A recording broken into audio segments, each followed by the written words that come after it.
Hello viewers, welcome to madam cooks allot.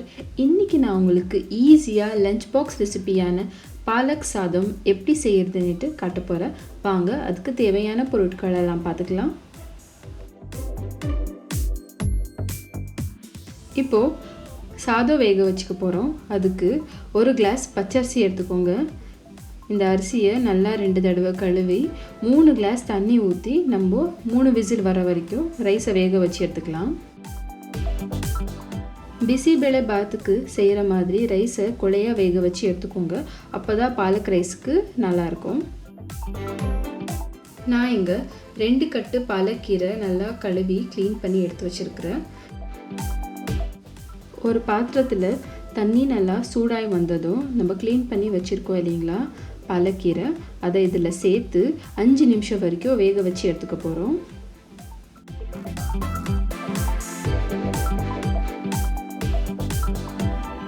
இப்போ பாருங்கள், 5 நிமிஷம் ஆயிடுச்சு. கீரையை நம்ம செப்பரேட்டாக எடுத்து வச்சுக்கலாம். இந்த கீரை கொஞ்ச நேரம் ஆறட்டும். பாலக்கீரை கொதிக்குச்ச தண்ணியை நம்ம வேஸ்ட் பண்ணாமல் பாலக் ரைஸ் செய்யறதுக்கு யூஸ் பண்ணிக்கலாம். அடுத்து ஒரு கடாய் சூடானதும் அதில் 1.5 டீஸ்பூன் தனியா போட்டுக்கோங்க. 5 நிமிஷம் வரைக்கும் மீடியம் ஃப்ளேமில் தனியாவை ட்ரை ரோஸ்ட் பண்ணி எடுத்துக்க போகிறோம். தனியா நல்லா ரோஸ்ட் ஆகிடுச்சு. இதை ஒரு பிளேட்டில் ட்ரான்ஸ்ஃபர் பண்ணி ஆற விடலாம். ஒரு சின்ன மிக்ஸி ஜாரில் வேக வச்சு ஆறின பாலக்கீரை போட்டுக்கலாம். பாலக் ரைஸ் எப்பவுமே மைல்டாக இருக்கும், அதனால 3 பச்சை மிளகாய் போட்டுக்கிறேன். அடுத்து நம்ம ட்ரை ரோஸ்ட் பண்ணி எடுத்துக்கிட்ட தனியா விதைங்களை போட்டு நல்லா பேஸ்ட்டாக அரைச்சி எடுத்துக்க போகிறோம். பாருங்கள், இந்த அளவுக்கு பேஸ்ட்டாக அரைச்சி எடுத்துக்கணும். அடுத்து ஒரு கடாய் சூடானதும் அதில் 3 டேபிள் ஸ்பூன் வெண்ணெய் சேர்த்துக்கலாம். வெண்ணெய்க்கு பதிலாக நீங்கள் நெய் இல்லைன்னா வேறு ஏதாச்சும் குக்கிங் ஆயில் கூட சேர்த்துக்கலாம். எண்ணெய் கரைஞ்சி வந்ததும் சின்ன பட்டை, 2 லவங்கம்,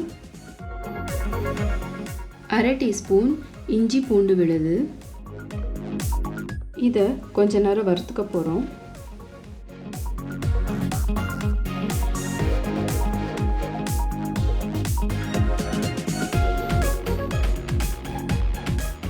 ஒரு வெங்காயத்தை பொடியாக நறுக்கி எடுத்துக்கிறேன், அதையும் சேர்த்துக்கோங்க.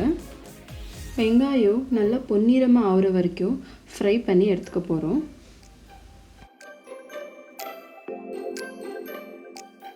இந்த ஸ்டேஜில் நம்ம அரைச்சி எடுத்துருக்கிற பாலக்கீரையோட பேஸ்ட்டை ஆட் பண்ணிக்கலாம். அப்புறம் 1/4 டீஸ்பூன் மஞ்சள் தூள், தேவையான அளவு கல்லுப்பு, 1/2 டீஸ்பூன் சீரகத்தூள் சேர்த்ததுக்கப்புறம் 3 நிமிஷம் வரைக்கும் இந்த பேஸ்ட்டை வதக்கி எடுத்துக்கோங்க. ஏற்கனவே நம்ம 5 நிமிஷம் வரைக்கும் கீரையை நல்லா குக் பண்ணி எடுத்துருக்கிறதுனால ரொம்ப நேரம் குக் பண்ண வேண்டிய அவசியம் இல்லை.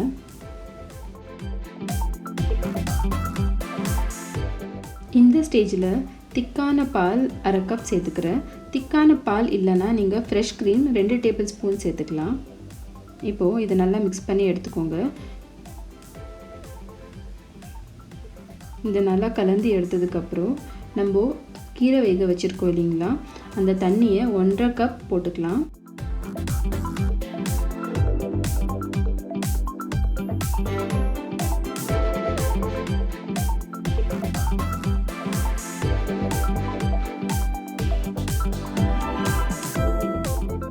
இந்த மாதிரி கொதிச்சு வரும்போது நம்ம ஏற்கனவே வேக வச்சுருக்கோம் இல்லைங்களா சாதத்தை கொஞ்சம் கொஞ்சமாக இதில் சேர்த்துக்கலாம்.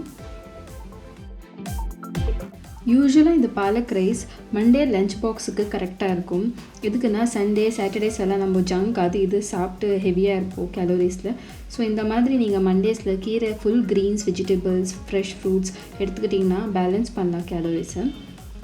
இப்போது நம்ம இந்த ரைஸை நல்லா இந்த கீரையோடு மிக்ஸ் பண்ணி எடுத்துருக்குறோம். ஸ்டவ் ஆஃப் பண்ணிவிடுங்க.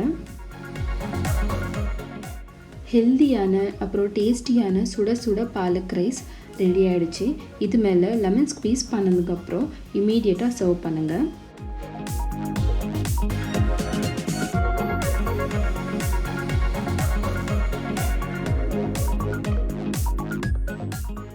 இந்த ஹெல்த்தியான ரெசிபி உங்கள் எல்லாருக்கும் பிடிச்சிருக்குன்னு நம்புகிறேன்.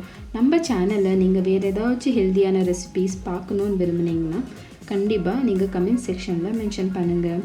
அப்புறம் நம்ம சேனலில் நீங்கள் ஃபேஸ்புக் அப்புறம் இன்ஸ்டாவில் கூட ஃபாலோ பண்ணலாம். அப்புறம் நம்ம சேனலில் வர வீடியோ பற்றி உங்களோட அபிப்பிராயம், ஃபீட்பேக் எதுவாக இருந்தாலும் நீங்கள் எங்களோட ஷேர் பண்ணலாம். தேங்க்யூ.